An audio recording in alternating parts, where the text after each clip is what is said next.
Hey everyone, and welcome. Today we're going to talk about something that sounds a little intimidating, financial discipline. But I promise, by the end of this, you're going to see it's actually way simpler than you think. So, let's just dive right in. Does this sound familiar? You know, it's the end of the month, you take a peek at your bank account, and you just think, where did it all go? Seriously, where did all my money go? Trust me, you are not alone. It's a classic and pretty frustrating feeling. Well, if that's your story, then you've come to exactly the right place. Because today we're going to break down 5 really simple, fundamental rules of personal finance. And if you can just get these down, really apply them, you can slash your money-related stress for, well, the rest of your life. So, here's the game plan. We've got 5 pillars to cover. First, how to get control before you even earn. Second, why budgeting is actually a form of freedom. Third, building that all-important financial safety net. Fourth, how to put your money to work for you. And finally, how to look at debt as a tool, not a trap. All right, let's kick things off with the first pillar, which is honestly the foundation for everything else. This is all about your mindset. It's about a mental shift, not just crunching numbers. How many times have you heard this? Or, let's be honest, even said it yourself. It's probably the most common money myth out there. Oh, I'll get serious about saving once I get that raise, once I'm earning more. But here's the hard truth. That day almost never comes. See, real, lasting saving doesn't start when your salary gets bigger. It starts when your mindset gets smarter. It's all about changing your habits, not your income. So, the golden rule, the one thing you need to remember from this pillar is this: save first, then spend what's left over. It's that simple. We almost always do it the other way around. And it doesn't matter if it's a tiny amount. Just building the habit is the single most powerful step you can take. Okay, moving on to our second pillar, which builds right on top of that saving habit. We need to talk about budgeting, but probably not in the way you're used to thinking about it. We're going to see how a budget is actually about freedom, not a financial prison. Yeah, this is what everyone thinks, right? The second you hear the word budget, you picture cutting out everything fun in your life. No more coffees, no more dinners out. Basically that you can't enjoy yourself anymore.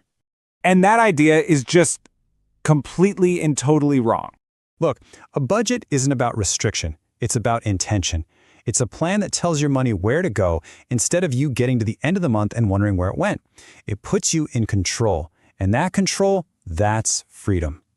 A fantastic place to start is the 50-30-20 rule. It's super simple. 50% of your income is for your needs, rent, bills, groceries. 30% is for your wants and lifestyle, the fun stuff. And a non-negotiable 20% goes straight into savings and investments. It's a clear, powerful way to take back control. All right, pillar number 3. Let's talk about building your financial safety net. I'm going to go out on a limb and say this is the most important fund you can have, and it's also the one that most people completely ignore. So what's the magic number? 6 months. The goal is to have 6 months' worth of your essential living expenses tucked away in a separate, easy-to-access account. Why? Because life happens. Job losses, medical emergencies, unexpected repairs. This fund is the cushion that protects you from life's curveballs. Now, it is absolutely critical to understand that your emergency fund is not an investment. Its job isn't to make you rich, its job is to protect you. That means it needs to be liquid, you can get to it fast, and it needs to have zero risk. It's your financial fire extinguisher. You hope you never need it, but you're incredibly glad it's there when you do. Okay, so once you have your defense sorted out with a solid safety net, now we can go on offense. Pillar number 4 is all about putting your money to work for you. Because, and this is a big one, just saving your money is not enough. Money that's just sitting in a bank account might feel safe, but it's actually losing a silent battle against inflation. Think about it. The cost of everything goes up over time, so that money you saved is slowly buying you less and less. Investing is how you fight back and actually grow your wealth. And you don't have to be some kind of stock market genius to get started. You can use simple proven tools like systematic investment plans or SIPs and mutual funds. The real key here is to think long-term. Stay disciplined, and please avoid anything that promises you'll get rich quick. Slow and steady really does win this race. And that brings us to our 5th and final pillar, debt. Things like credit cards, loans, EMIs, they aren't necessarily good or bad, they're tools. But if you don't use them wisely, they can quickly become a very dangerous trap that will end up using you. I want you to really let this sink in. An EMI is not just some convenient monthly payment. It is, literally, a loan you are taking out against money you haven't even earned yet. You are borrowing from your future self to pay for something today. So before you swipe that card or sign up for that payment plan, ask yourself one simple, powerful question. If I can't afford to pay for this in full right now, do I really, truly need it today? Just asking that one question can save you from a mountain of unnecessary debt. So, let's wrap this all up. When you look at these 5 pillars, you realize that managing your money isn't some kind of rocket science that's only for the experts. It really is about understanding and sticking to a few core principles.